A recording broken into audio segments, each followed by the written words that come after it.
rendez-vous est respecté, mesdames et messieurs. C'est dimanche et dimanche, c'est Info 7. La rétrospective de la semaine, nous allons analyser avec notre invité le temps fort de l'actualité avec Francis Chibalabala, qui est vice-président de l'Assemblée provinciale de Kinshasa, APK en sigle. Nous allons savoir un peu, en tout cas, ses points de vue par rapport à ces différents sujets d'actualité. Très heureuse donc de vous recevoir, monsieur Chibalabala. Merci beaucoup. Comment ça se passe à l'APK? Est-ce que vous avez déjà promulgué quelques édits? Parce que ça fait déjà, ça va faire d'ici là une année que vous êtes en place déjà. En effet, ça se passe très bien. Comme vous le savez, l'Assemblée provinciale n'a pas pour mission seulement de voter des édits, mais il y a aussi la mission de contrôle. Et s'agissant des édits, nous avons déjà un édit qui est à notre actif, les plans directeurs du transport urbain qui est déjà dans notre actif, mais il y a trois propositions d'édits qui sont au niveau de la PAJ en ce moment, parce que dès que la PAJ termine le travail, va nous renvoyer cela pour que nous puissions l'adopter en plénière. Donc, en dehors de ces édits, nous avons aussi de l'édit qui a déjà été adopté, des propositions d'édits qui sont en examen. Il y a également des contrôles. Il y a plusieurs commissions de contrôle qui ont été instituées, dont les rapports sont déjà au niveau du bureau, qui seront bien entendu Donnez-nous un prochainement exemple validés. d'une mission de contrôle. Vous avez contrôlé qui, par exemple? Il y avait une commission qui est descendue au marché des libertés, par exemple. Il y a une commission qui est, au moment où nous parlons, au niveau de la DGRK. Il y a d'autres missions qui sont en train de contrôler les communes, qui sont en train de... Il y a d'autres qui sont au niveau de marché urbain, bien entendu, et même certains centres Contrôler de les santé. taxes ou contrôler La gestion, la c'est-à-dire gestion les des... entrées, les Ah, dépenses, ok. etc., les nombres de personnel, l'enveloppe globale, dans l'enveloppe salariale, etc. Donc les contrôles global sur les gestions justement de ces différents services publics de la ville. La session est budgétaire. Est-ce que le gouverneur de la ville de Kinshasa ou le gouvernement de Kinshasa a déjà déposé son budget à l'Assemblée provinciale? Jusqu'ici, non. On attend bien entendu les projets du budget, donc les projets des dits budgétaires qui ne nous est pas encore parvenu. Mais je crois que le gouverneur est en train de s'y Nous plancher. sommes déjà au mois de Il est en train novembre, de... Francis Chibalabala, c'est pas en retard là? Parce que je sais que c'est ça qui a fait partir un des gouverneurs, si je ne me trompe pas, du Lomami. Je ne Est-ce qu'il pense n'y a pas un pas. timing précis pour déposer Non, non, ce non, budget? notre règlement ne prévoit pas un temps. Nous sommes pendant la session budgétaire parce que la session budgétaire va du mois de septembre au mois de décembre. Donc, étant donné que nous sommes encore pendant la session, nous osons croire que le gouverneur, dans les jours qui viennent, va nous faire parvenir justement son projet d'édit budgétaire. Donc, nous avons encore le temps. On a pratiquement Encore un un mois, mois et demi, un mois et demi. un mois et demi Est-ce que pratiquement. pour que la ville puisse redémarrer, il nous faut à peu près combien pour le budget pour la ville de Kinshasa? Bon, Vous estimez à moi combien pour que quelques projets puissent être réalisés dans la ville de Kinshasa? nous sommes autorité budgétaire, Mhm. bien entendu, mais c'est l'exécutif qui gère la ville au quotidien, qui connaît les problèmes qu'il y a dans la ville, qui connaît quand même, qui a une image globale de dépenses, des entrées, etc. C'est à elle, donc je fais allusion à l'exécutif provincial, au gouverneur de la ville, l'autorité qui est là pour exécuter, pour gérer au quotidien la ville, bien entendu. Donc les gouverneurs, l'exécutif provincial en général, ce sont eux qui connaissent mieux les chiffres, qui connaissent mieux les problèmes que la ville connaisse, qui connaissent mieux les entrées et les dépenses, qui pourront, bien entendu, nous proposer un montant. Mais nous, en tant qu'Assemblée provinciale, nous allons aussi examiner ces budgets proposés par l'exécutif provincial par rapport aussi à certaines données que nous détenons en tant Un internaute m'a dit qu'organe de vous poser, délibérant. quand vous êtes l'autorité budgétaire, vice-président de l'Assemblée provinciale de Kinshasa, un des grands problèmes de Kinshasa, c'est les érosions et les inondations après les pluies. En effet, oui. Alors, qu'est-ce que vous avez pris comme précaution? Parce que les pluies, c'est pas encore fini. Est-ce qu'il y a quelque chose que vous avez prévu pour que ces inondations ne puissent plus être récurrentes dans la ville de Kinshasa? Les érosions, les pluies, les inondations, les morts d'hommes après les pluies? Bon, il n'y a pas que ça comme problème, parce qu'il y a aussi le problème de l'insécurité. Comme vous le savez, les érosions, c'est bien, mais l'insécurité cause des morts dans la ville de Kinshasa. C'est ce qui est plus grave.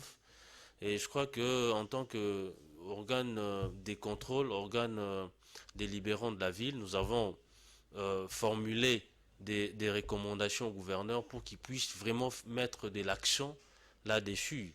Les érosions, c'est vrai qu'on enregistre des érosions, c'est dû aussi au fait que il y a parfois des constructions, nos constructions dans des endroits anarchiques, dans des endroits où on ne peut pas construire. Il y a aussi des problèmes de canalisation d'eau, parce que quand les eaux de pluie ne trouvent pas une voie par laquelle elles peuvent être cheminées jusque peut-être dans une rivière, elles causent naturellement des dégâts. Donc ce sont des choses qu'il faut vraiment solutionner au plus vite, parce que on a enregistré depuis un certain moment plusieurs cas des cas des érosions qui ont causé même des pertes en vies humaines, et on ne doit pas continuer comme ça. Bon, il y a aussi des problèmes de canalisation d'eau, comme je viens de le dire tantôt ici. La ville de Kinshasa n'a pas vraiment respecté des conditions urbanistiques pour faciliter justement ces genres dans l'écoulement des eaux, parce que quand il pleut, les eaux stagnent, etc. Donc ça cause vraiment des sérieux problèmes. Et je crois qu'avec le ministre de l'Urbanisme et Habitat, les ministres des Affaires foncières, ils vont trouver une solution par rapport à cette situation-là. Nous prenons le tout premier sujet, mesdames et messieurs. Nous allons parler du bras de fer UDPS-FCC par rapport aux effigies. Cette semaine, il y a eu beaucoup d'effigies brûlées, en fait pas beaucoup, mais l'effigie du chef de l'État honoraire et du nouveau chef de l'État brûlées. Et nous allons suivre aussi la réaction du gouverneur de Lualaba par rapport à ce dossier-là des effigies brûlées.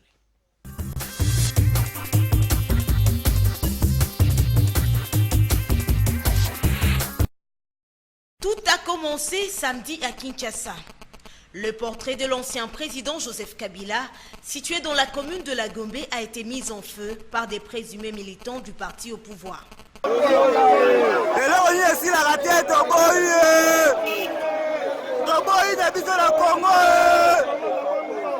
S'en suivra la réaction de militants du PPRD là-bas.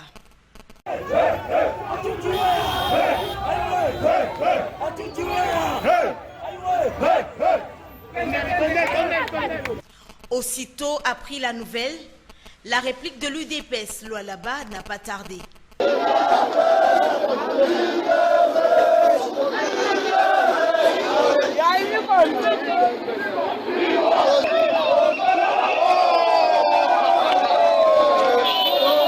Ici est de noter qu'à la suite d'une vidéo montrant l'effigie du président de la République, Félix-Antoine Tshisekedi en feu, Jean-Marc Kabound, ancien secrétaire de l'UDPS, a annoncé l'arrêt des discussions entre le FCC et le CACH s'agissant de la répartition et partage des entreprises publiques du portefeuille.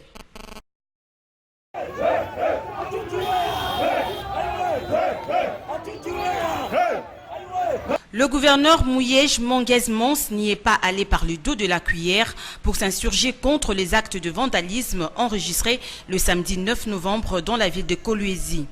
Des actes à la fois irrationnels, indignes et intolérables, menaçant gravement la paix et la stabilité du pays. C'est une honte qu'un parti politique qui s'est dit adhérer à la culture de la démocratie déchire les effigies des présidents de la République.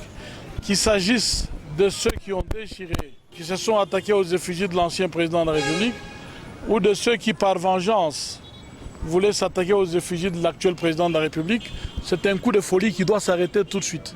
Les PPRD a des dirigeants politiques, l'UDPS a des dirigeants politiques. Il faut que ceux qui se disent dirigeants encadrent leurs militants. C'est ça l'essence du civisme, de l'éducation civique. Et ceux qui ont fait l'attaque, qui ont pris l'initiative de commettre des actes de destruction, et ceux qui ont fait l'esprit de vengeance, qui ont manifesté l'esprit de vengeance en tant qu'autorité provinciale, je condamne et je n'accepterai pas ça. À qui profitent les violences aveugles visant l'implosion de la coalition FCC cache au pouvoir, en tout cas pas à la nation congolaise, à l'aube de cette première alternance politique réussie en RDC. D'où la convocation de ce lundi des dirigeants de l'UDPS et du PPRD, parti ténor de la coalition FCC cache, appelés à plus d'encadrement, responsables et citoyens de leurs bases respectives.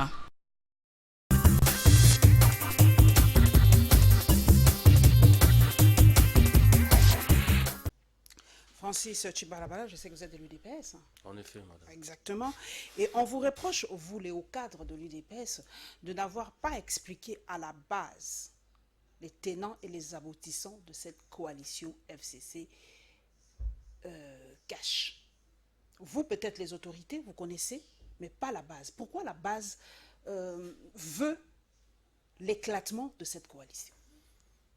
Bon, vous savez, madame, nous sommes UDPS. UDPS, c'est un parti politique qui a toujours prôné les libertés d'expression, les libertés de pensée, etc. On n'empêche personne de réfléchir au sein de notre parti politique. Plusieurs fois, les avis sont vraiment divergents que ce soit entre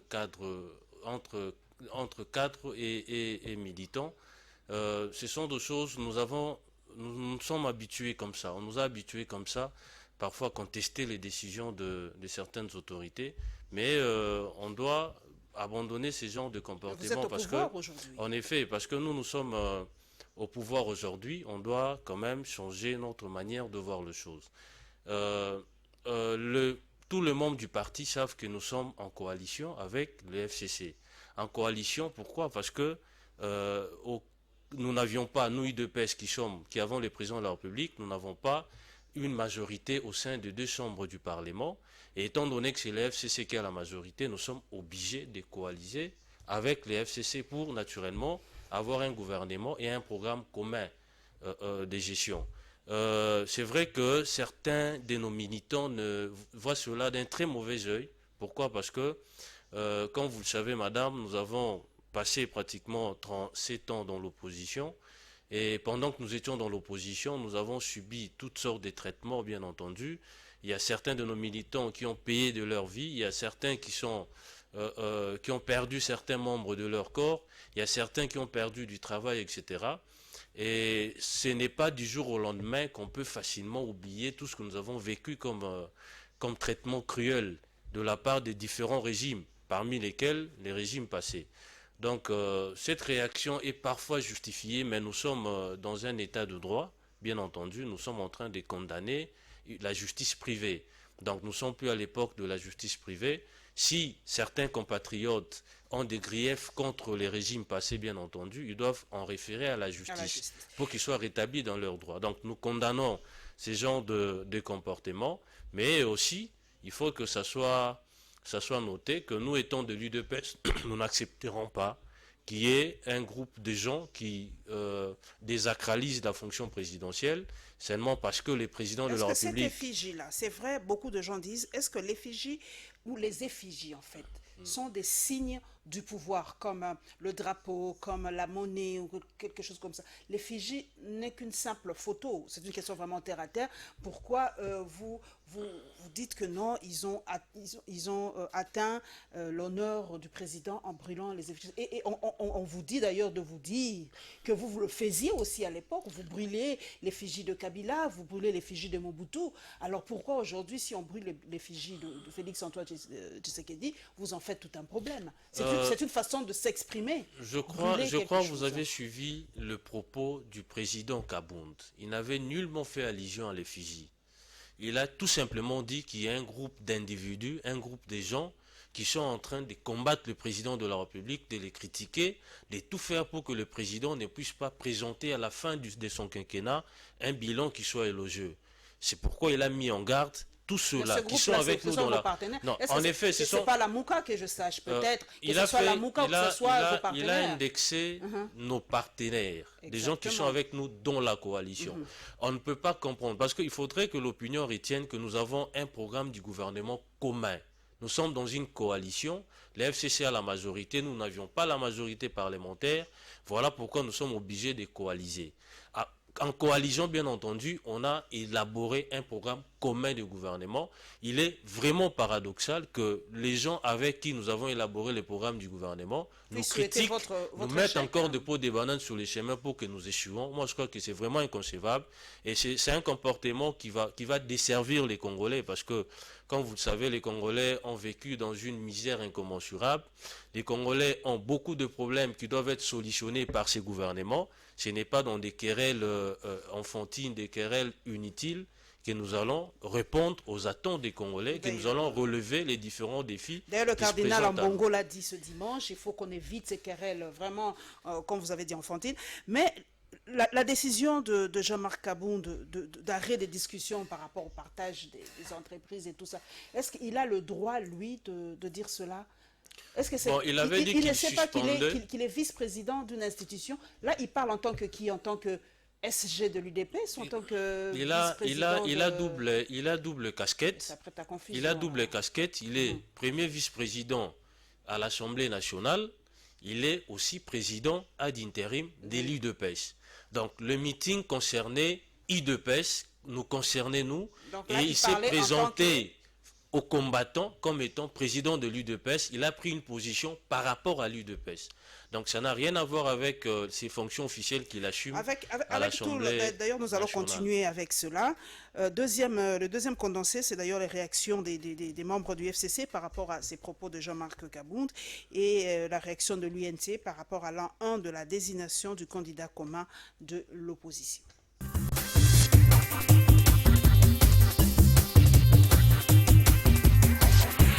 Réponse du berger à la bergère. Le Front commun pour le Congo, famille politique du président honoraire Joseph Kabila, condamne avec fermeté le message du président intérimaire de l'UDPS à l'occasion de la célébration de la journée de la base. Dans une déclaration commune lue par Michel Bongongo, le FCC note que les propos tenus par Jean-Marc Kabound risquent de plonger les pays dans une crise politique et institutionnelle. Les propos tenus ce jour par l'honorable Jean-Marc Kabound, président AI de l'UDPS et premier vice-président du bureau de l'Assemblée nationale.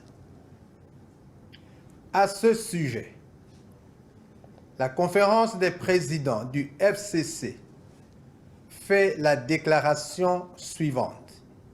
Le FCC condamne avec la dernière énergie les propos outranciers, provocateurs, irresponsables, diffamatoires et injurieux à l'égard de son autorité morale et de l'ensemble de ses membres. Propos de nature à plonger le pays dans une grave crise politique et institutionnelle. Ici est de rappeler que le samedi 9 novembre dernier, à Kolwezi, dans la province du Lualaba, les effigies du président de la République, Félix Tshisekedi, avaient été brûlées en représailles de celles de Joseph Kabila, attaqué à Kinshasa. Tiens ici par rendre un hommage aux deux personnalités, leurs excellences Félix Tshisekedi et Vital Kamerhe, qui avaient posé cet acte louable en retirant leur signature de l'accord de Genève. En effet, ils venaient de démonter tout simplement un complot ourdi contre le peuple. Parce que l'opinion congolaise savait qu'il fallait demander à ce qu'on puisse avoir un candidat commun. Et il était connu de tous, et même avant Genève, que les candidats seraient l'un des deux puissants, c'est-à-dire Félix Tshisekedi ou Vital Kamerhe. Les deux candidats qui pesaient, parce qu'il y avait certaines conditions qui avaient été données. Il s'agissait que le parti soit une assise nationale, que les personnalités, que la personnalité qui serait choisie soit un rassembleur. Maintenant, on n'a pas compris, quand ils se sont rencontrés à Genève, les règles du jeu ont changé juste pendant la réunion. Et on a dû trouver le plus faible de tous pour qu'il soit candidat commun de l'opposition. Alors que le peuple est en train de vouloir les changements. ces candidats ne pouvaient pas faire face au FCC. Voyez-vous, c'est pour ça que ces deux personnalités avaient estimé qu'il fallait retirer tout simplement leur signature pour ne pas trahir le peuple.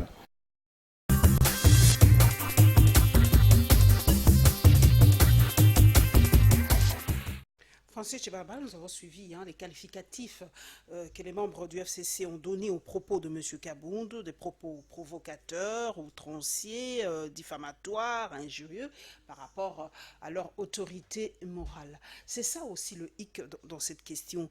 Est-ce que Jean-Marc Kabound n'est pas un peu trop, comment je peux dire, trop chaud de fois, il ne se rend pas compte que vous êtes partenaire. Comment il se présentera demain devant ses partenaires à l'Assemblée nationale? Parce que les gens le disent, c'est grâce au FCC qu'il a été élu premier vice-président à l'Assemblée nationale. Comment injurier ses propres partenaires, tenir des propos comme ça, outranciers, provocateurs par rapport à ceux qui vous ont élu? Bon, moi je crois qu'il faut passer au peigne fin le propos du président Kabound. Dans nulle part, au cours de son speech, il a injurié le président Kabila. Moi, je crois que le président Kabila, c'est un ancien président de la République. Le président Kabound a beaucoup de respect à son égard par rapport à son statut d'ancien président. La base va faire quitter Kabila, va faire exiler Kabila. Il n'a pas injurié. Les gens vont nager, vont apprendre à nager. Il n'a pas cité le nom du sénateur Kabila. Là, il faudrait que les gens, l'opinion soit fixée. Parce qu'on est en train lui imputer certains propos qu'il n'a pas tenus. Il n'a cité personne dans son speech.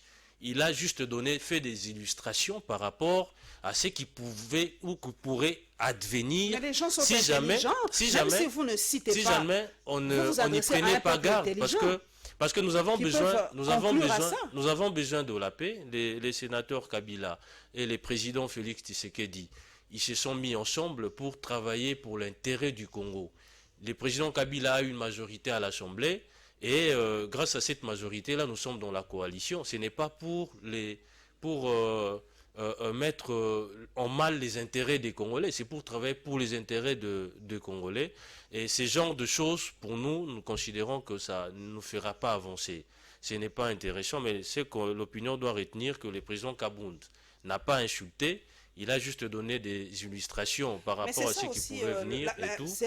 Et il a même appelé au bon sens nos partenaires, parce que ils doivent pas. C'est ce que je suis en train de relever tantôt ici. Nous sommes dans une coalition et à la fin du mandat du président, il est certes vrai qu'il sera le seul comptable envers les Congolais, mais tous ceux qui ont participé dans la gestion pendant ces mandats aussi vont porter la responsabilité si jamais il y aurait échec à la fin du mandat du président.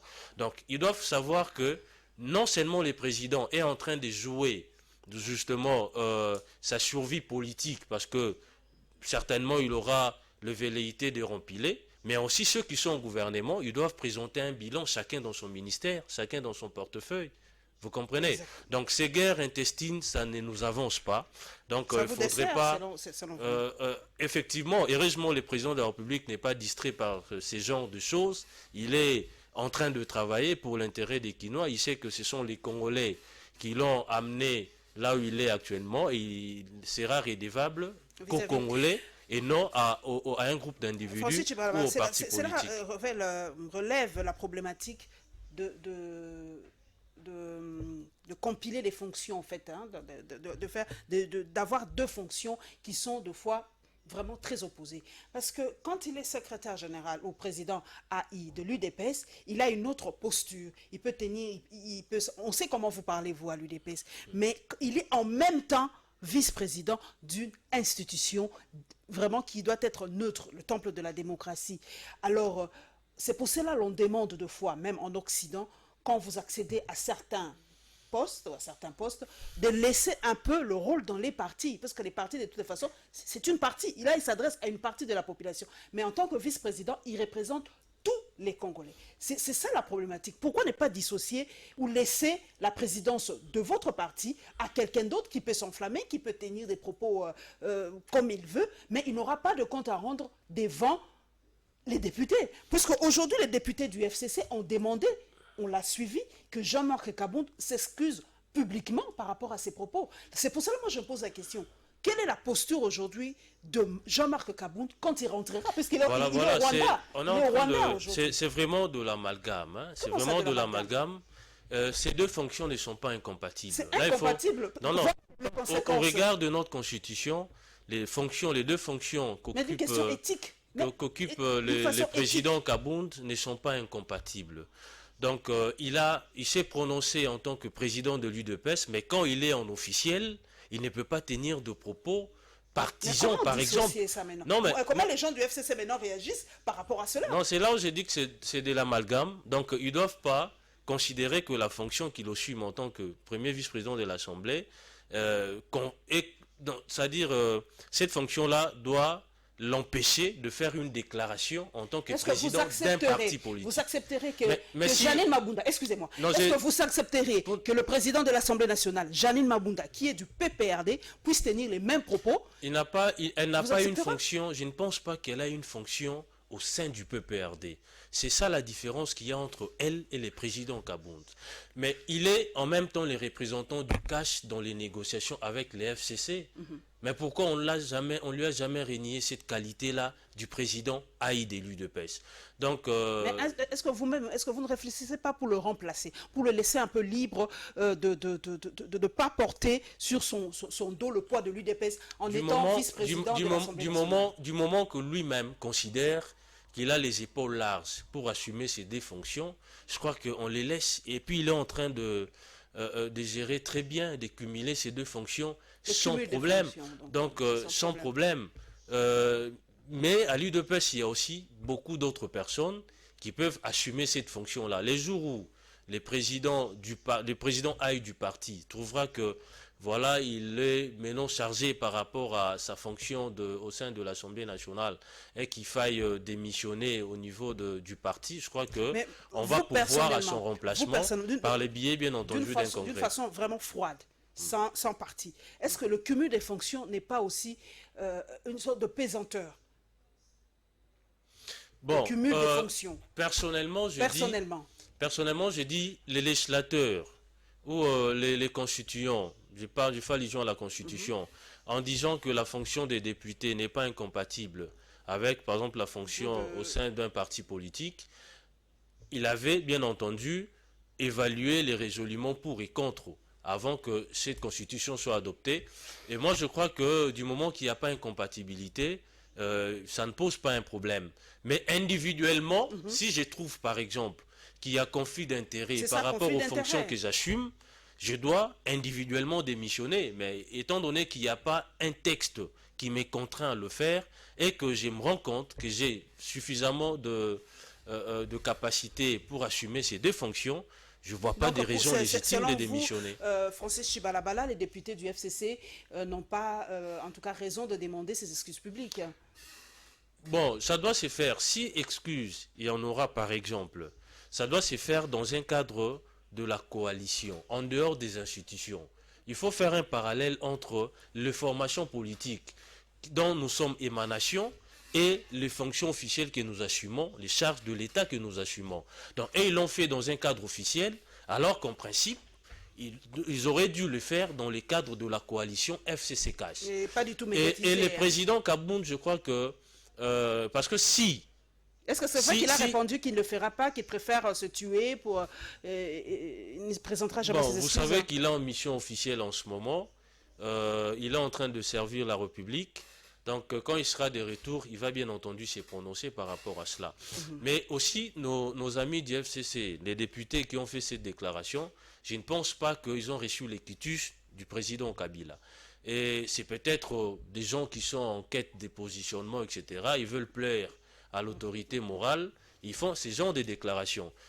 L'opinion doit retenir que le président Kabound est devenu premier vice-président de l'Assemblée nationale par le fait de la coalition FCC-CAS. Non, nous sommes dans une coalition. La majorité peut basculer d'un côté comme de l'autre. Ce n'est pas une majorité statique, bien entendu. Vous comprenez? C'est dans le cadre de la coalition. Nous sommes, sur le plan numérique, nous sommes majoritaires. Et grâce à cette coalition, qui a eu l'élection et de la présidente Janine Mabunda, du président Kabound, etc. Donc, c'est dans les cas de la coalition. Moi, personnellement, je pense qu'il serait logique que la coalition FCC-CACH demande au président Kabound de présenter des excuses si jamais il y a eu des insultes. Okay. Mais je crois que ces propos n'ont pas été teintés d'insultes et il ne faudrait pas pourrait-il perdre son poste en faire une montagne tout simplement. Mais nous sommes, du moment que, comment va-t-il perdre le poste? Parce que nous sommes dans la coalition. On n'a pas rompu cette coalition. Comment va-t-il perdre ces postes-là? Je trouve que c'est vraiment, c'est inexplicable. Il va perdre ses postes comment? Parce que nous sommes dans la coalition et que notre coalition continue. Vous avez suivi les propos du président de la République.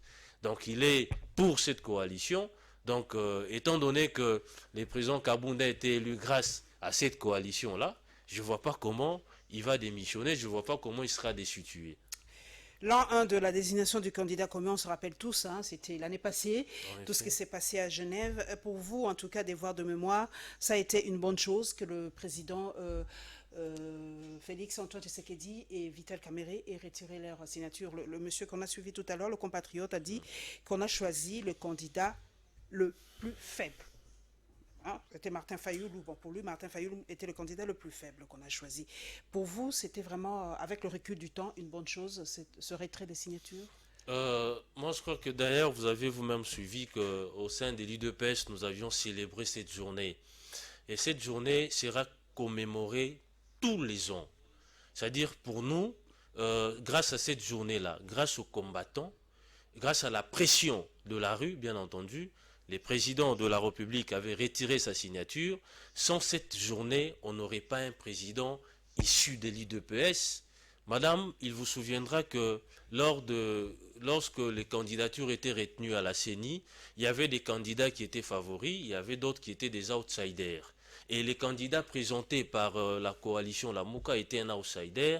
Ils ne pouvaient pas gagner les élections sur le plan de l'ancrage national, etc., sur le plan de la popularité, ils ne pouvaient pas. Donc Genève, c'était un plan ourdi contre les Congolais. Aujourd'hui, les Congolais sont fiers d'avoir Félix Tshisekedi comme président de la République.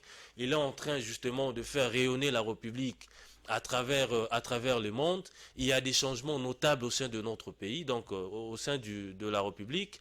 Donc je crois que cette journée mérite vraiment beaucoup qu'on la célèbre avec emphase, parce que c'est grâce à cette journée que nous avons, nous UDPS, la présidence de la République. Nous avions toujours dans notre hymne chanté que UDPS vaincra, et aujourd'hui que nous sommes au pouvoir, il est certes vrai que nous n'avons pas complètement vaincu, parce que nous sommes un parti qui a toujours prôné le bien-être social. Et étant donné que cela n'est pas encore au rendez-vous, nous estimons qu'on n'a pas encore vaincu et nous sommes dans les processus, nous allons vaincre dans les jours qui viennent. Vous avez suivi les propos de Dounia, moi je l'ai suivi personnellement. Il a dit si le président Félix Antoine Tshisekedi est président aujourd'hui, c'est pas grâce à la CENI, c'est grâce au président Kabila. Est-ce vrai? Bon, moi je crois que ce sont des propos irresponsables. Irresponsables pourquoi? En tant que politique, nous nous devons de tourner notre langue plusieurs fois avant de faire des déclarations.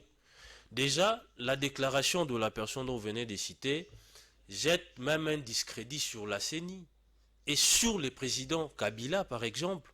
Donc, Douni avait nous faire croire que la CENI n'était pas indépendante, que la CENI était dirigée par le président Kabila, que la cartographie politique décidée qu'il y a à l'Assemblée nationale, aux assemblées provinciales, etc., sont le fruit du président Kabila.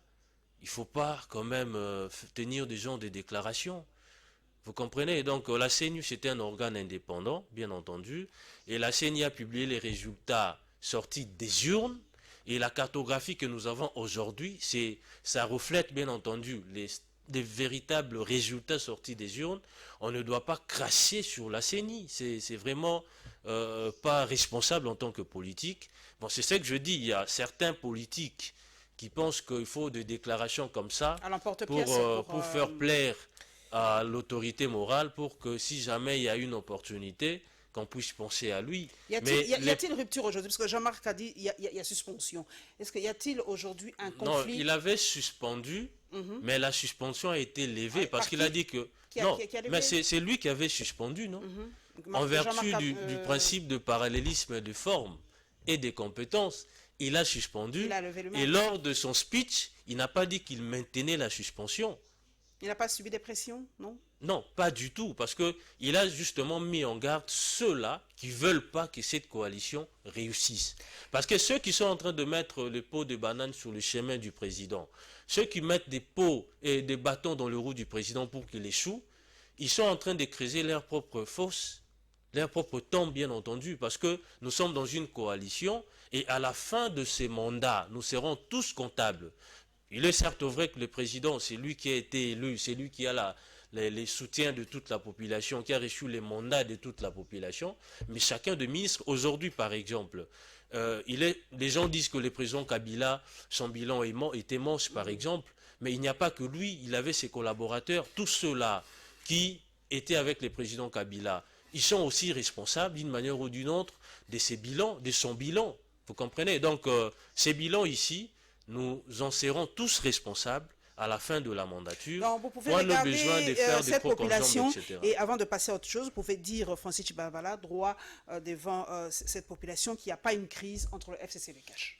À ce jour, il n'y a pas une crise parce que moi, je suis en train de relayer les propos du président de la République, qui est le président de toutes ces deux regroupements, si vous voulez, politiques, parce qu'il est au-dessus de la mêlée, il est le président de tous les Congolais, peu importe les tendances. Il a dit, il n'est pas gêné par le président Kabila par rapport à sa gestion de la chose publique.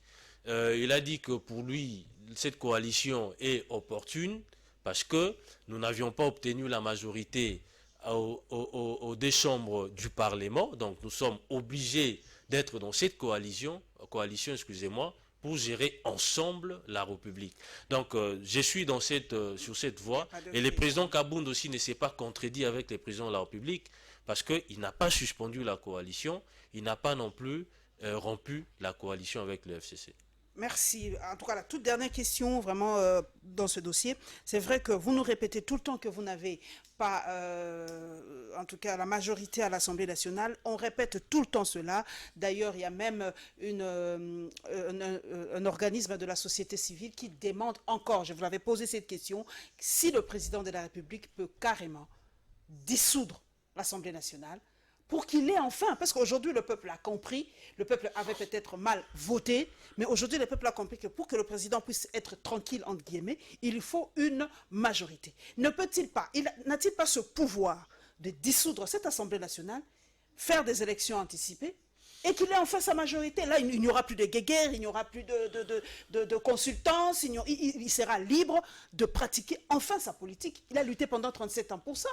Madame, vous savez que les élections, rien ne vous rassure que si jamais on recommençait les élections, nous aurons la majorité à l'Assemblée. Vous n'êtes pas sûr?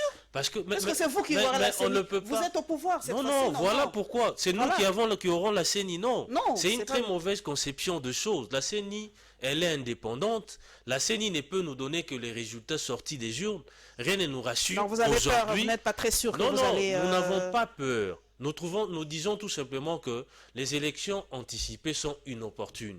Du moment que le président lui-même, il dit qu'il a des marges, des manœuvres suffisantes en tant que président, il dit qu'il a les épaules larges pour gérer, il est en train de gérer, il est libre de ses mouvements, il est libre des pensées républiques, moi je crois que c'est l'essentiel.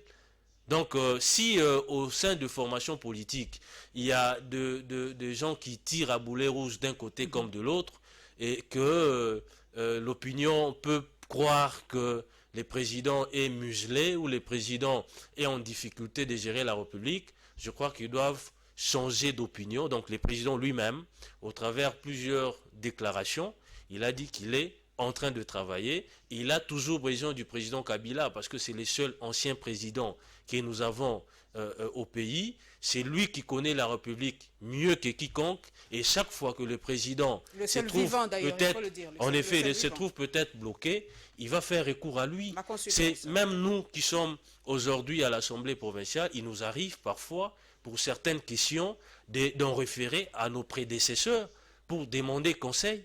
Ce n'est pas mauvais, ce n'est pas non plus un péché. Si nous voulons bien faire les choses, nous devons avoir l'humilité d'en référer à ceux qui nous ont précédés dans la gestion. Nous allons parler d'ailleurs dans ce prochain dossier des voyages du chef de l'État. Il est revenu ce dimanche et il a assisté, comme vous l'avez nous tous, comme nous l'avons nous tous suivi, hein, à la messe inaugurale du cardinal Fridolin Ambongo.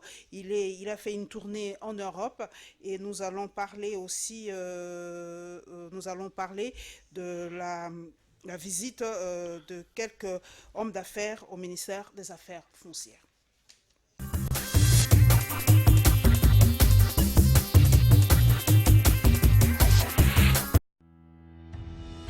Adulé partout où il passe, le chef de l'État de la RDC a encore eu droit à un accueil chaleureux de ses compatriotes vivant ici en France. Poignées de main, accolades et brèves discussions dans une ambiance saine ont caractérisé ce moment.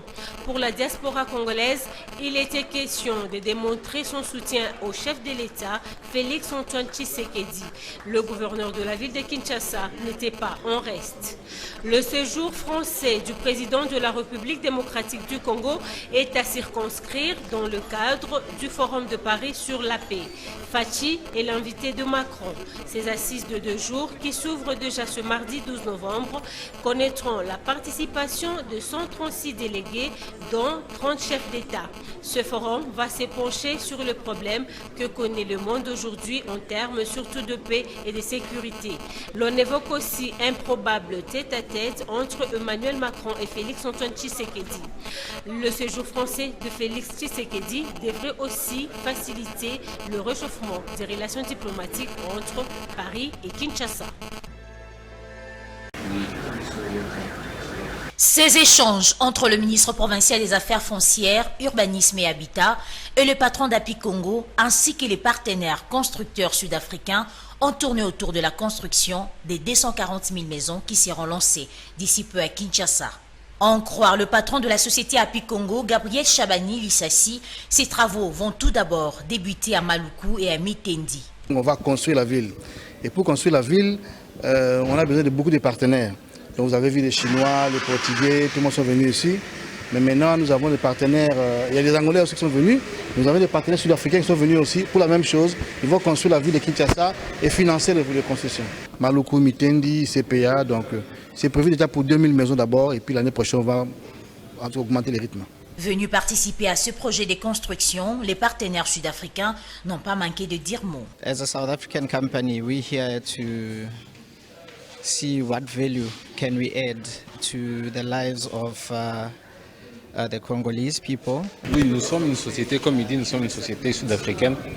Nous venons construire la ville de Kinshasa avec le partenariat du gouvernement et avec le partenaire aussi de M. Gabi, le président Gabi. Nous sommes ici et voilà, nous sommes en discussion avec le gouvernement. Attendons la suite. Can we add into the development of the country? À noter que les travaux de construction des 240 000 maisons avec Api Congo et d'autres partenaires seront exécutés dans le cadre de l'opération Kinyasika qui sera lancée pour bientôt par les gouverneurs de la ville et le président de la République.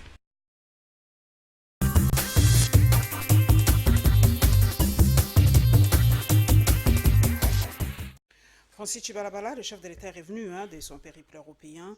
Pour vous, les voyages du chef de l'État ont vraiment des retombées pour la République démocratique du Congo? Bon, pas pour moi seul, pour tous les Congolais. Parce que je crois que les Congolais ne sont plus dupes.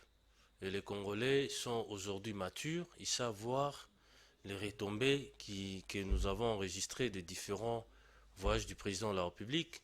Donc, quand les présidents voyageaient, certains pensaient que c'était vraiment du plaisir, parce que l'opinion doit retenir que les présidents étaient déjà habitués à voyager, donc l'avion pour lui n'était pas un luxe, mais s'il est fait, il est entre 2 avions, ses balais diplomatiques, etc.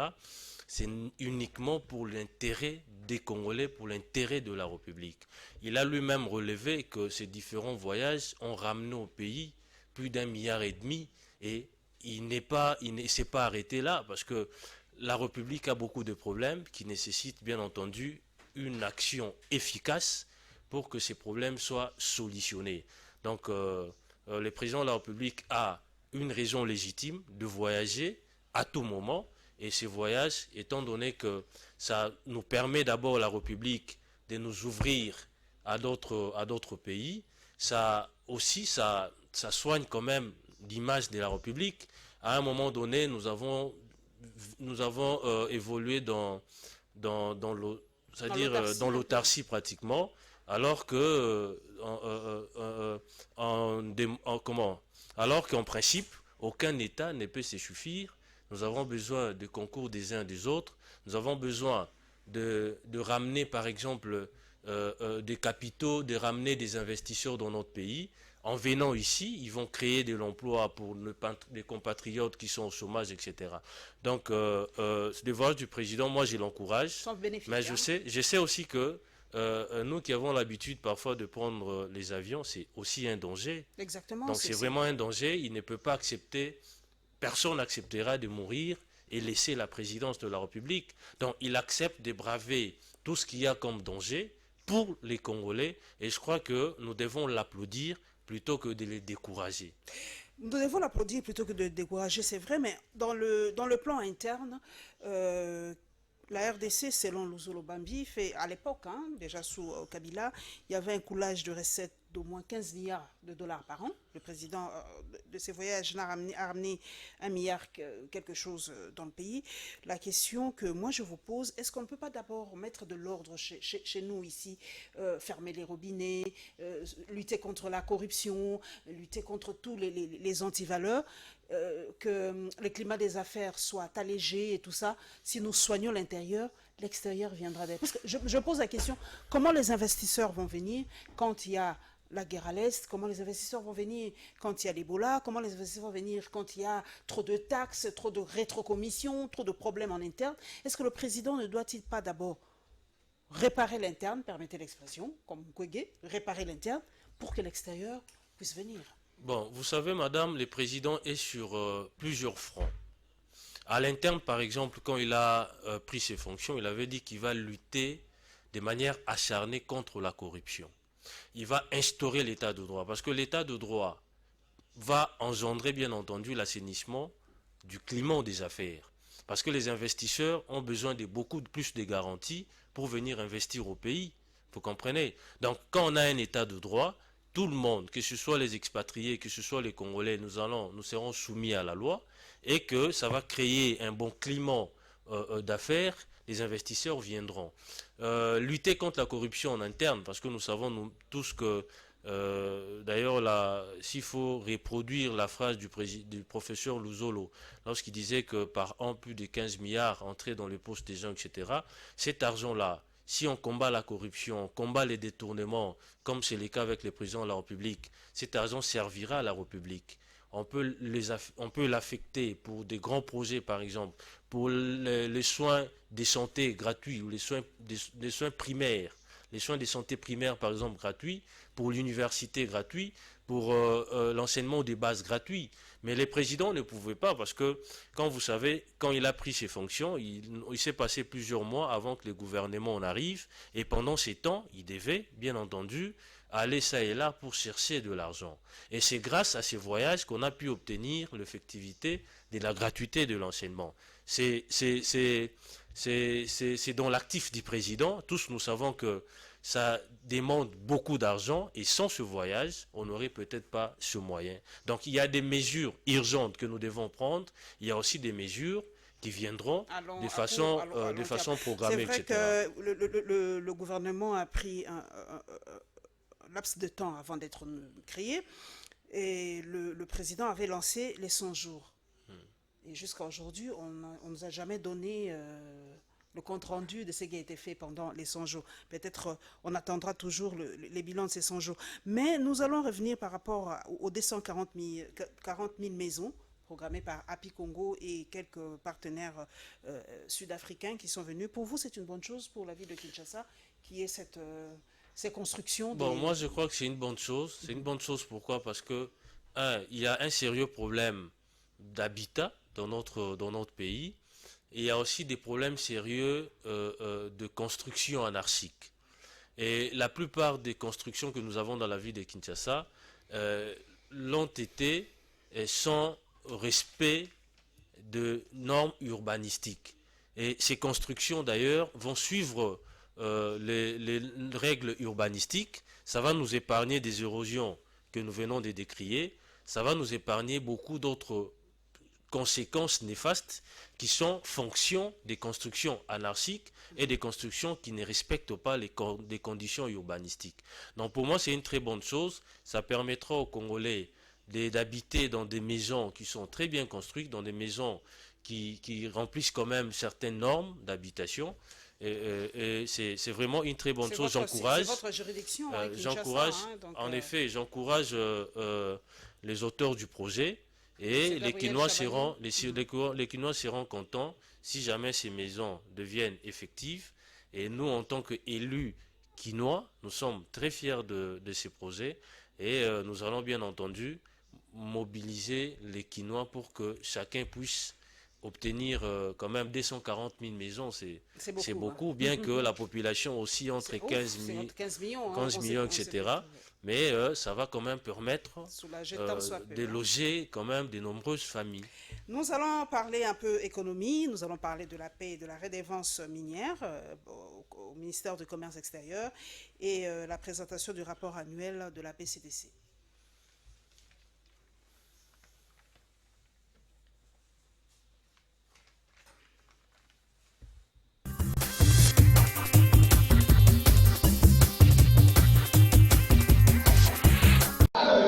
Secrétariat général au commerce extérieur.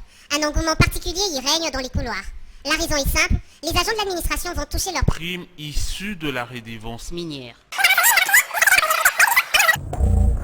Je fais le quand même aux acquis d'une abisso. État agent du commerce extérieur, nous étions venus aujourd'hui pour prendre notre part qui était la redevance. Étant donné que nous avions fait des revendications, et ça a produit quand même les fruits, les autorités ont jugé bon que nous puissions d'abord toucher ce qui est là. Et nous sommes contents parce que les autorités nous ont suivis et ils ont réagi à temps. Merci au président de la République. Merci à son excellence, monsieur. Désolé, ce sont les aléas de la technique. Voilà, nous allons prendre un autre dossier. Nous allons parler des attaques des ADF. Et évidemment de quelques bonnes prises de notre armée à l'est de la République et de la lettre de Human Rights Watch.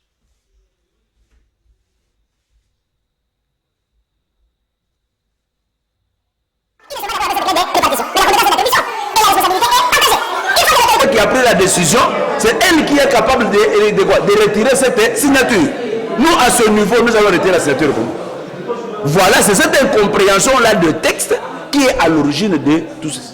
À noter que cette prime a été celle du mois d'octobre. Tous les agents comptent sur la régularité, mais surtout espèrent que celle-ci sera revue à la hausse pour les mois à venir.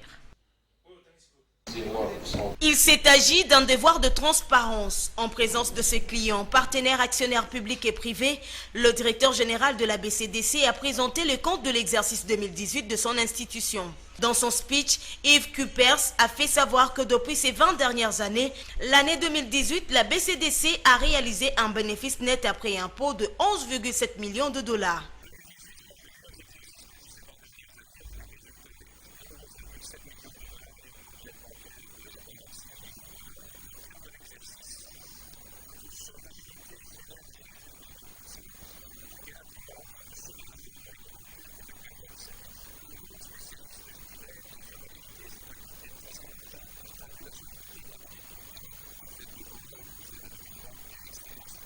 Yves Cupers est aussi revenu sur le fait marquant l'année 2019.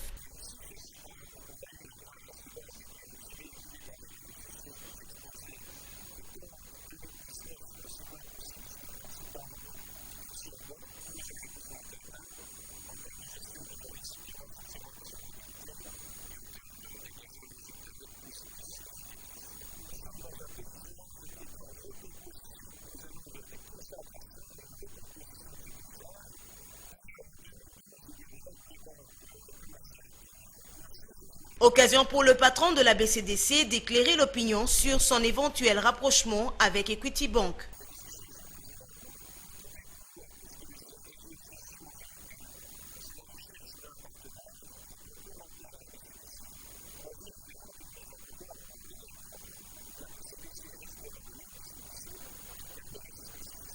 Au regard de ces résultats, la BCDC dit atteindre ses objectifs. Pour rappel, l'année 2019 est celle du 110e anniversaire de cette institution bancaire.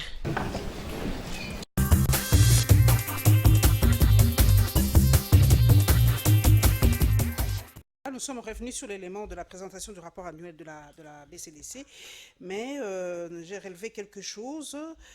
Le responsable de cette banque a parlé qu'à l'époque, il y avait 22 banques, aujourd'hui il y en a 16, des banques commerciales en République démocratique du Congo. Vous êtes vice-président de l'Assemblée provinciale de Kinshasa et beaucoup de vos administrés se plaignent que les banques semblent être des mythes très loin, les crédits sont difficiles, les banques octroient difficilement des crédits et tout ça. Est-ce que vous avez déjà parlé de cette situation des banques à votre Assemblée provinciale? Bon, on n'a pas encore parlé de ces situations-là. Mais nous savons tous que les conditions d'octroi des crédits sont parfois très dures parce que bon, des banques sont aussi un peu craintives, hein, il faut le dire ainsi. Ils craignent un peu l'insolvabilité de certains débiteurs parce qu'il y a des gens qui vont parfois contracter des crédits et quand arrive le moment de payer, ils sont plus en mesure de les faire et ce sont des banques qui enregistrent de pertes, etc.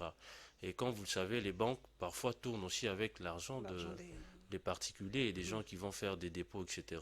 C'est cet argent-là qui leur permet justement de tourner et aussi d'octroyer des crédits à certaines personnes qui les sollicitent.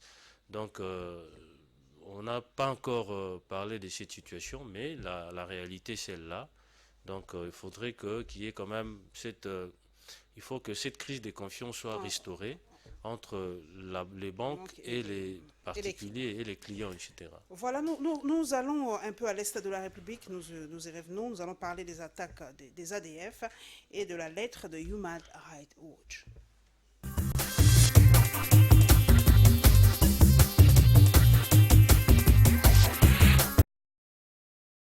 La situation est confuse à l'heure actuelle dans cette partie de la province du Nord Kivu. Les activités sont paralysées et c'est la désolation totale dans le chef de la population. Ces rebelles ont dévié la position des éléments de la police nationale congolaise avant de tuer plusieurs civils. Selon le président de la société civile de la place, les bilans provisoires est de 6 morts et 4 blessés graves. Plusieurs localités du groupement en territoire de Beni se vident de leurs habitants. Ce dernier fuit les attaques récurrentes attribuées aux rebelles des ADF. Cette société civile locale plaide encore pour une mise en place du plan des contingences en vue d'une assistance humanitaire à cette population. Ici est de noter que cette situation affecte aussi les écoles qui sont restées fermées dans le village de Kokola, précise un membre de la société civile d'Aringeti. Rappelons par ailleurs que le Force Vive demande à l'armée de protéger les agglomérations car l'ADF veut se venger contre les civils pour le décourager à soutenir les opérations en cours dans la zone. Par contre, la société civile de la place indique la fuite continue et les bilans pourraient s'alourdir de temps à autre. Une décision concernant le renouvellement des sanctions imposées à l'encontre des 14 personnalités congolaises en décembre 2016 et en mai 2017, renouvelée le 10 décembre 2018, est attendue très bientôt. Voilà pourquoi Human Rights Watch a adressé une lettre à la haute représentante et au ministère des Affaires étrangères de l'Union européenne. Dans cette correspondance, cette structure a fait savoir qu'un an après l'arrivée de Félix-Antoine Tshisekedi à la tête de la RDC, aucun des 14 individus sanctionnés sous le régime de Joseph Kabila n'a fait l'objet d'enquête ni être traduit en justice pour son implication présumée dans des violations graves de droits de l'homme. Alors que Félix-Antoine Tshisekedi avait promis que son gouvernement donnerait la priorité à une lutte déterminée contre l'impunité, peut-on lire dans ce document. Selon Human Rights Watch, bon nombre des individus sanctionnés par l'Union européenne n'occupent plus les mêmes fonctions. Et certains ont été promus à des postes plus hauts et tout aussi influents, rapporte cette lettre. Pour Human Rights Watch, rien n'indique que ces individus ont perdu leur influence ou encore modifié leur comportement abusif. Elle estime que la levée prématurée des sanctions pourrait permettre au président Félix-Antoine Tshisekedi de ne pas tenir ses promesses. Cette structure plaide en outre pour le renouvellement de sanctions ciblées de l'Union européenne contre les 14 personnalités de l'ancien régime. et l'appel à envisager d'ajouter Joseph Kabila Kabonge, ancien président de la RDC, et d'autres hauts fonctionnaires responsables des graves violations de droits de l'homme à sa liste de sanctions. Pour rappel, Félix Antoine Tshisekedi, président de la RDC, a récemment plaidé pour la levée des sanctions contre les collaborateurs de Joseph Kabila. Une démarche condamnée par certains Congolais.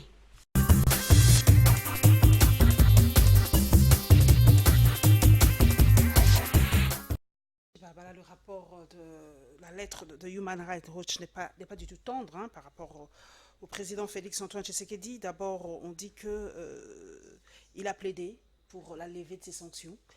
Ensuite, que les 14 individus, entre guillemets, comme on les appelle, n'ont subi aucune pression ni jugement. Il y a une sorte de laxisme.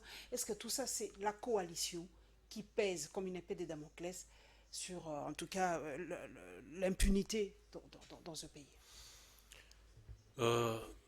Moi, je n'abonde pas les choses telles que vous le dites. Le président de la République est respectueux des textes de notre pays. Comme vous le savez, nous avons 3 pouvoirs. Pouvoir législatif, judiciaire.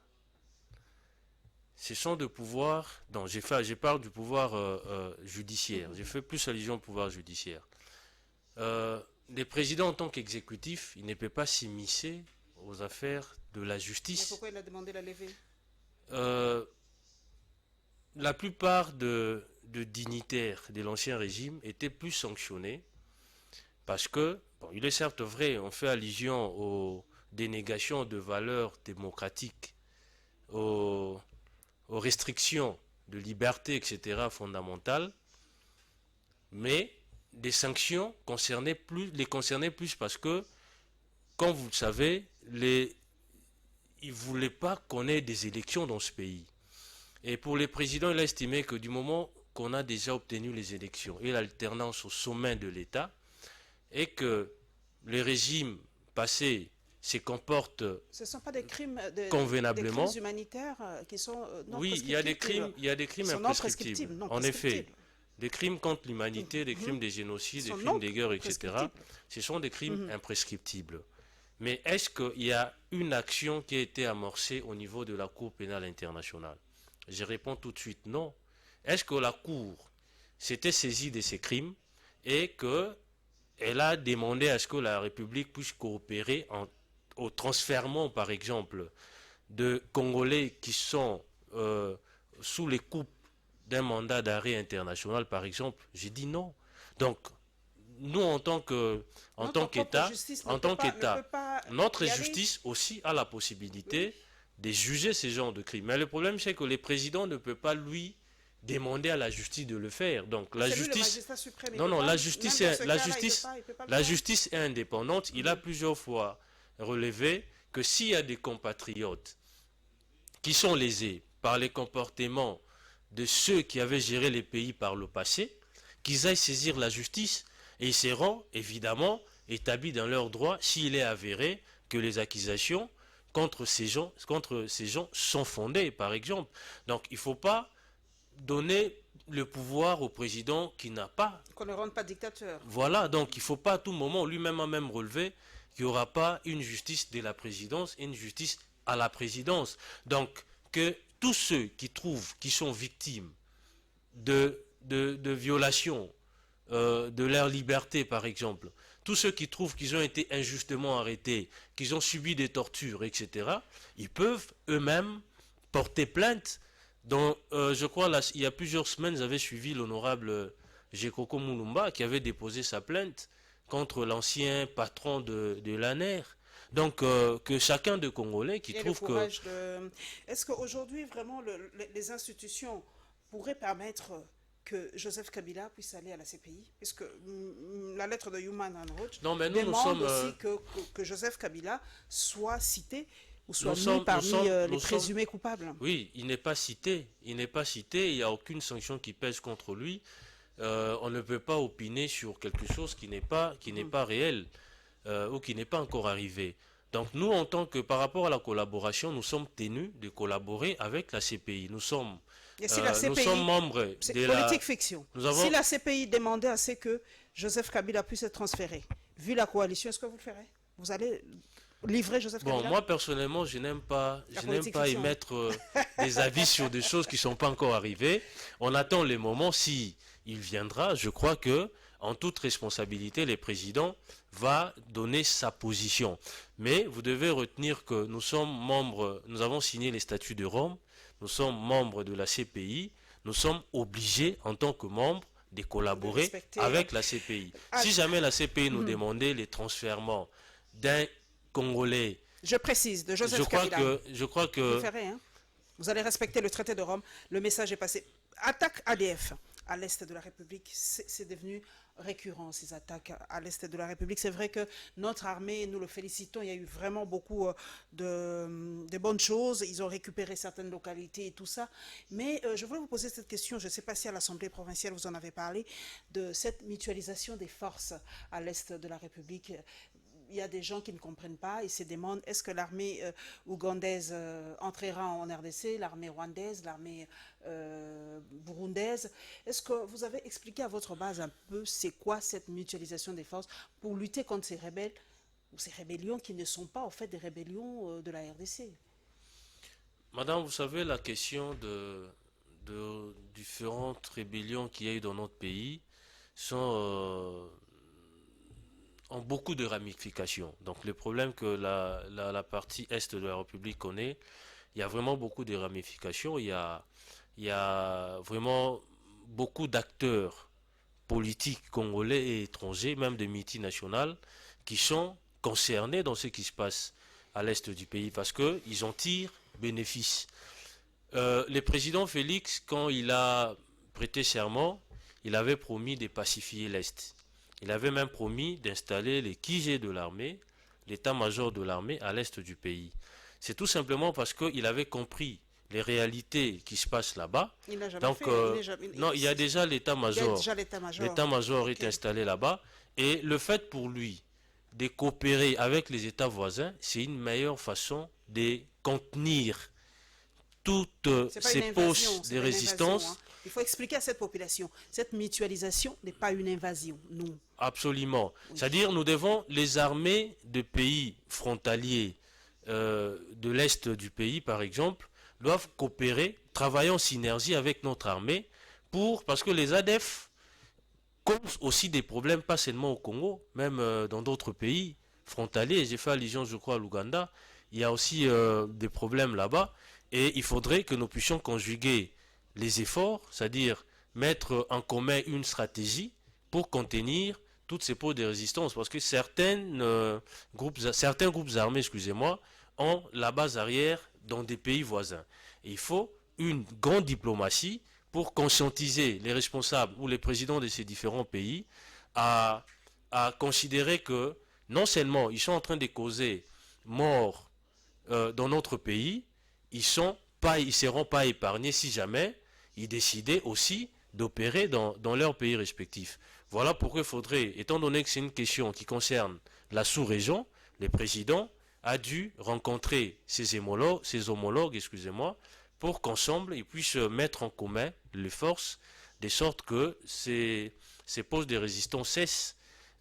Dernièrement, on a enregistré des morts. Ce sont des choses qu'on doit qu'on doit vraiment condamner avec véhémence, parce que les Congolais, beaucoup de Congolais sont déjà morts, on a perdu beaucoup de nos compatriotes, et ces décomptes macabres doivent s'arrêter. On ne doit pas continuellement à compter des morts dans ces pays. Dernière question par rapport à la Cour internationale de justice, parce qu'on sait que l'Ouganda devait nous indemniser, mais la RDC a levé cette option. En tout cas, la RDC a suspendu, comme vous aimez bien l'UDPS, ils ont suspendu cette histoire de la Cour internationale de justice. Qu'est-ce qui se passe? La RDC est-elle aussi faible pour que cette question-là de l'indemnisation de l'Ouganda puisse être vraiment placée dans les oubliettes? Tout ça, c'est pour l'intérêt ou pour la paix et tout ça? Et pourtant, c'était déjà tranché. L'Ouganda doit nous donner, je crois, si je ne me trompe pas, 10 milliards de dollars, quelque chose comme ça. Je n'ai pas le chiffre en tête, mais l'Ouganda doit nous indemniser. Et comment on peut sursoir à cette histoire? On a renvoyé, l'audience a été renvoyée, je crois, s'inédit, d'après les informations que j'ai. Quelle est la contrepartie que nous recevons, vous savez, l'exécution d'un arrêt ne doit pas forcément être judiciaire. Le parti aussi, pour consolider les rapports, les bons rapports qu'ils ont, ils peuvent se convenir d'une réparation à l'amiable, par exemple. Il est certes vrai qu'il y a un arrêt qui condamne l'Ouganda à indemniser la République par rapport aux atrocités qu'ils ont causées dans notre pays, mais cet arrêt peut être exécuté de manière consensuelle, par exemple, à l'amiable entre les deux parties. Ce n'est pas seulement devant les juges, ou ce n'est pas forcément par la voie judiciaire que cet arrêt serait exécuté. Vous savez, le président Félix, il n'est pas répressif. C'est quelqu'un c'est un conciliateur. C'est quelqu'un qui aime les gens. Bref, il n'aime pas le rapport de force. Donc nous avons plusieurs fois. C'est ça la relation entre les États. En effet, nous avons des forces. Non, pas forcément le rapport de force. Non, vous savez, la diplomatie peut résoudre beaucoup de problèmes. Nous avons plusieurs fois appliqué la voie militaire et nous en connaissons les résultats. Donc je crois que la voie du président, elle est bonne. Il faudrait que nous puissions transiger peut-être, je ne sais pas si c'est cela la motivation, mais moi je crois que c'est peut-être dans ces cadres-là que l'Ouganda puisse nous indemniser. Ça ne veut pas dire que nous n'allons pas bénéficier de ces montants, de cette somme. Non, il y a plusieurs autres manières de résoudre un problème, pas forcément passer par le voie judiciaire, etc.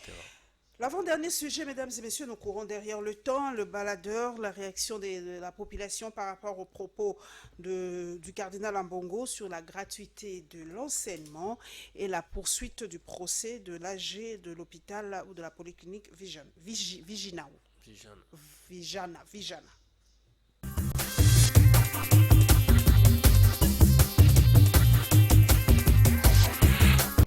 Assurer la gratuité de l'enseignement des bases sur toute l'étendue du pays et en même temps payer un salaire convenable à tous les enseignants des écoles publiques, c'est l'objectif du président de la République, Félix Antoine Tshisekedi.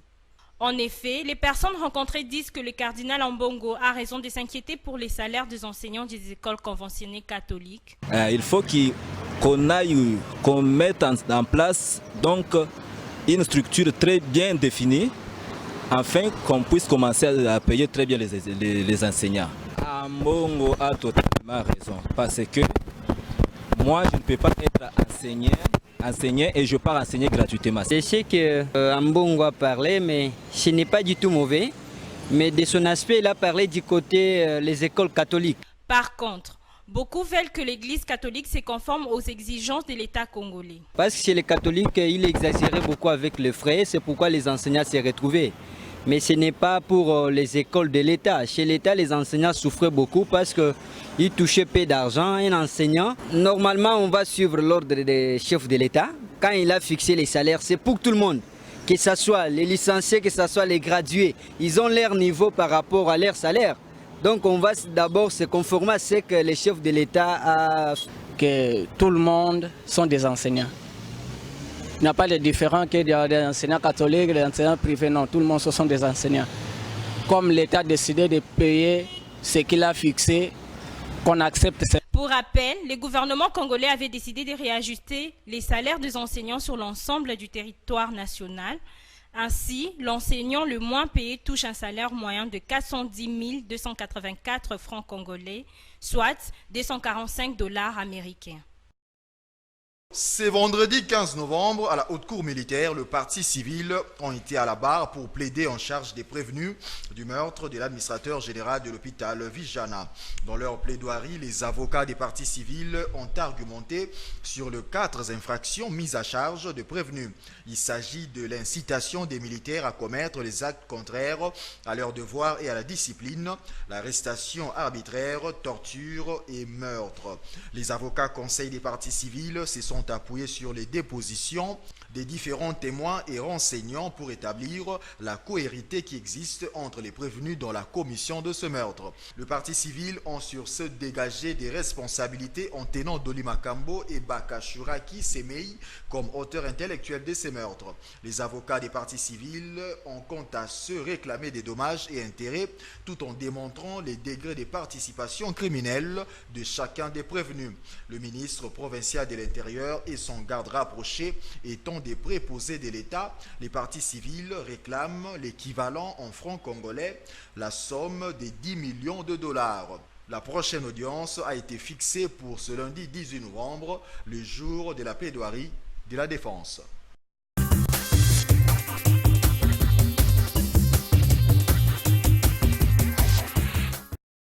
Francis Chibalabala, je vous attaque parce que mes téléspectateurs ont dit de vous poser cette question. On attendait à ce que l'Assemblée provinciale de Kinshasa puisse voter la démission du ministre de l'Intérieur, du ministre provincial de l'Intérieur, parce que qu'on le veuille ou pas, bon, le policier était commis à son service. On fait le parallélisme avec Jean-Pierre Bemba, bien que comparaison n'étant pas raison. On dit que Jean-Pierre Bemba n'est jamais allé en Centrafrique, mais elle a été jugé responsable de ce qu'ont fait ces militaires en Centrafrique. Donc le ministre Dolly Makambo, si je ne me trompe pas, c'est le nom, est responsable parce que c'est le policier commis à son service qui a commis cet acte. Pourquoi vous avez voté pour qu'il continue à travailler? Bon, à l'Assemblée provinciale, lorsque nous avons par la voie de ondes, même par les billets des réseaux sociaux, on a eu cette information-là. Tout de suite, on a dépêché une équipe. J'étais parmi les membres du bureau qui étaient descendus sur place pour nous enquérir par nous-mêmes de la stricte vérité des choses, parce que vous savez, les réseaux sociaux, parfois, il y a des informations qu'il faut prendre avec des pincettes. Il fallait arriver sur place. Quand nous sommes arrivés, nous sommes enquéris de la situation. Et les députés provinciaux étant informés, il y a l'honorable Osé Badibanga qui avait initié une question orale avec débat à l'endroit du ministre pour qu'il vienne expliquer la représentation provinciale, qu'est-ce qui s'est passé réellement. Malheureusement, à l'audience fixée, le ministre n'était pas présent parce que détenu au niveau de l'auditorat, il ne pouvait pas venir répondre aux questions posées dans la question orale avec débat. Et ayant constaté que le ministre n'était pas venu, certains députés ont estimé qu'il faut que nous fassions une recommandation au gouverneur pour que celui-ci puisse les suspendre provisoirement. Étant donné qu'il bénéficie encore de la présomption d'innocence, il n'est pas encore condamné, on peut les suspendre provisoirement.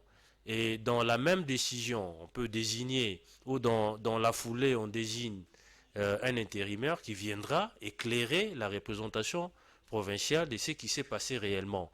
Il vous souviendra qu'il y a eu des décomptes macabres. Le 28, le 29, le 30, 3 Quinois sont morts. Les morts qui ont été causés par des hommes en uniforme, des gens qui sont censés protéger les civils, protéger les Quinois. Et vraiment, nous étions tous affligés par rapport à ce qui s'est passé, remontés en même temps parce que ce sont des gens qui ne pouvaient pas causer la mort, ils ont pour mission de protéger les Quinois. Et on avait besoin de toutes ces explications-là.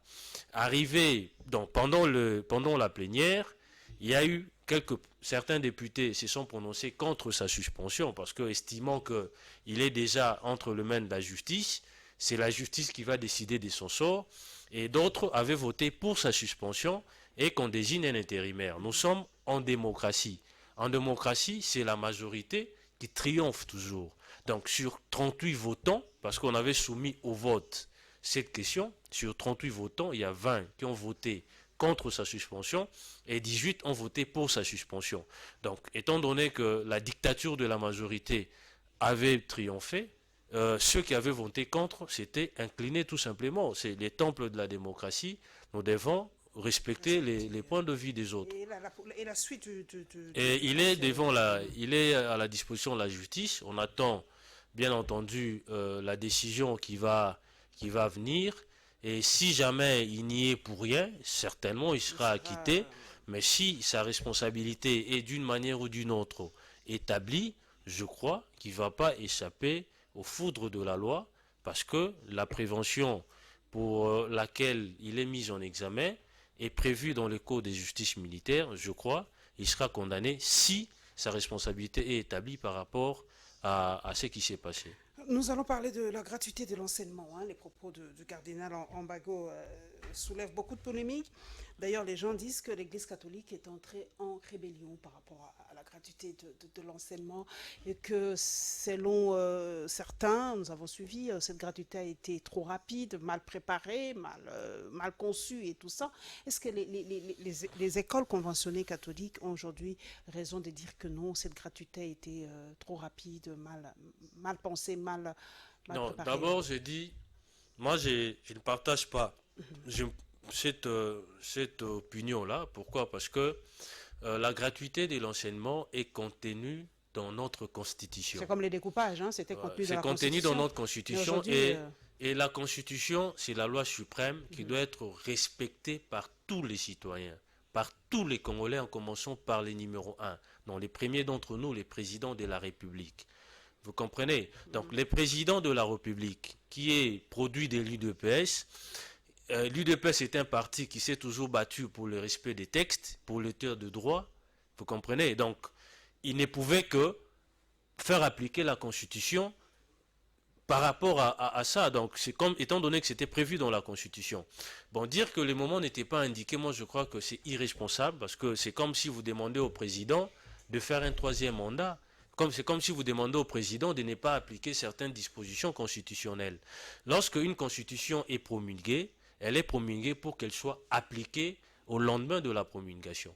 Donc, il est certes vrai qu'il y a certaines contraintes, notamment budgétaires, qui font que il y a des remous ça et là, compte tenu de certains salaires qu'ils perçoivent. Avec l'aide extérieure, ça peut aller avec l'aide de oui, en effet, parce que oui, en effet, avec les dons qui vont nous arriver, et aussi même les budgets des 10 milliards, nous sommes passés de 4 milliards à 10 milliards, il y a, je crois, l'enseignement a à lui seul, je crois, 20% du budget, si je ne m'abuse, 20% du budget, et je crois que dans les années ou dans les jours qui viennent, tout sera bonifié. J'en appelle aussi aux enseignants des écoles conventionnées catholiques de prendre leur mal en patience, de ne pas considérer qu'ils sont marginalisés, parce que d'ailleurs, je souhaite personnellement qu'on puisse uniformiser les salaires. Vous avez rencontré ces enseignants, vous êtes élu provincial de Massina, si je ne me trompe pas. En effet, oui. Est-ce que vous avez rencontré ces enseignants? Est-ce que vous avez parlé avec eux de leurs préoccupations? Bon, ils veulent tout simplement qu'on puisse majorer leur salaire. Parce que dans certaines grandes écoles, par exemple Boboto, etc., les enseignants touchaient plus que ceux qui touchent aujourd'hui. Or, les enseignants des écoles officielles, ils ont vu leur salaire être majorés. Donc, ils ont bénéficié des 194 000 en plus de ceux qui touchaient depuis plusieurs années. Et au mois de janvier, ils vont encore bénéficier d'une autre majoration. Je crois que c'est 240 000, quelque chose comme ça, si mes souvenirs sont intacts. Et eux trouvent que c'est insignifiant parce qu'ils étaient habitués à un salaire à visage humain. Mais ils doivent aussi considérer que la gratuité bénéficie et à leurs enfants et aux enfants de leurs frères, sœurs, de leurs tantes. Donc si ils sont contre la gratuité, donc les enfants de leurs frères, tantes, etc., n'auront pas accès à l'école parce que les enseignants des écoles officielles vont aussi exiger qu'ils touchent les mêmes montants que celui touché par les enseignants des écoles catholiques, conventionnées catholiques. Donc ils doivent considérer que la République leur appartient aussi. Cette gratuité bénéficie à tous les enfants congolais. Et ça va faire en sorte que les taux d'alphabétisation sera vraiment galopant. Cela ne va pas toucher la qualité de l'enseignement? Non, parce que mais déjà, il y a des grèves, le calendrier scolaire risque de ne pas être respecté et tout ça. Est-ce que cela ne touche pas la qualité de l'enseignement? Les enseignants, ont charbons ardents par rapport les enseignants ont une éthique, un code de bonne conduite qu'ils ont toujours, je crois, signé en tant qu'agents de l'État, et ils doivent faire leur travail avec conscience. Aujourd'hui, par exemple, ce que touchent les magistrats, ce que touchent les médecins, c'est insignifiant par rapport au travail qu'ils abattent. Comment vont-ils résister à la corruption pendant qu'ils sont très mal payés? Vous comprenez? Ce qui touche les députés, les députés aussi ne sont pas... Comparaison, j'ai suivi quelque part dans un pays dans le monde que quelques députés ont voté pour qu'il y ait baisse de leur rémunération. Est-ce que vous, les députés de notre pays, non, mais les députés... Est-ce qu'on ne pouvait pas voter qu'il y ait aussi baisse de vos rémunérations pour que d'autres corps sociaux puissent avoir aussi d'autres avantages? Les députés ne touchent pas grand-chose. Renseignez-vous, madame. Francis Tchibalabala, par Ils ne rapport à touchent pas El grand-chose, mais la Constitution elle-même dit que les députés doivent toucher un salaire considérable. Ils doivent être mis dans des bonnes conditions. Celui qui vous a appris à parler français ne peut pas avoir de la considération. Nous nous battons pour ça, pour que leurs conditions sociales soient aussi améliorées. Vous savez qu'en Corée, le meilleur corps social, c'est l'enseignant. C'est lui qui donne l'avenir. Nous nous battons aussi pour ça, étant donné que c'est aussi les leitmotifs du président par rapport à son action d'améliorer les conditions sociales des enseignants, des fonctionnaires, de tous les Congolais en général. Il a intégré aussi cet aspect de choses. Voilà pourquoi il a commencé par le premier palier. Le deuxième palier va suivre. Donc, qu'ils soient patients, leurs conditions seront bien entendu améliorées, mais ce n'est pas à la première année du président que toutes les conditions tous les problèmes que rencontrent les enseignants vont trouver solution. Donc le président est en train de s'y pencher et tout son gouvernement bien entendu. Et d'ailleurs, je profite de votre micro pour saluer aussi le dynamisme des ministres qui sont de ces gouvernements, et même le Premier ministre, qui sont vraiment en train de travailler pour la République. Ils sont dans la politique du président de la République, et dans les jours qui viennent, il y aura une certaine amélioration. Merci beaucoup, en tout cas, Francis Tchibalabala. Le temps qui nous a été imparti est terminé. Merci à vous. Vous êtes vice-président de l'Assemblée provinciale de Kinshasa. Merci donc d'être passé à la barre. Merci, la porte est ouverte. C'est moi qui vous remercie. Et aussi, je profite de votre micro pour informer mes électeurs que le 24 de ce mois, donc le 24 novembre courant, je tiendrai un meeting au terrain municipal de Massina. Ils sont tous invités parce que ils doivent me dire tout ce qu'ils ont comme desiderata. Et moi également, je vais échanger avec mes électeurs par rapport à mon action depuis que j'ai été élu et aux projets, aux perspectives d'avenir, par exemple, ce que je ferai pour mes électeurs. Donc, ils viennent. En même temps, je vais expliquer l'accord FCC-CACH parce que les gens doivent comprendre que nous sommes obligés d'être dans cette coalition parce que nous, UDPS, nous n'avons pas la majorité parlementaire. Okay. Voilà, donc je vous remercie encore une fois pour tout. Le 24, hein? Le 24 novembre. Le 24 novembre, donc au terrain municipal de Massina, venez écouter Francis Tchibalabala. Il va vous expliquer en tout cas beaucoup de choses parce qu'il y a beaucoup de zones d'ombre et il va essayer en tout cas de les éclaircir. Merci à tous mes followers dans les réseaux sociaux. Merci à tous les téléspectateurs et téléspectatrices, à toutes les téléspectatrices de Congo Web Télévision. Je dédie cette émission à ma sœur qui nous a quittés hier, Marie-Jeanne Kimpiob. Que ton âme repose en paix. Je te dédie cette émission en souvenir de notre papa Yvon Kimpiob. 10 ans après sa mort, tu es allé le rejoindre. Et je profite aussi de l'occasion pour souhaiter bon anniversaire à Alva Kediazo. Merci, bon anniversaire à toi. Et merci à celle qui m'a habillée ce dimanche, Fanny Mondina. On se retrouvera, mesdames et messieurs, avec le même plaisir le dimanche prochain. Inch'Allah.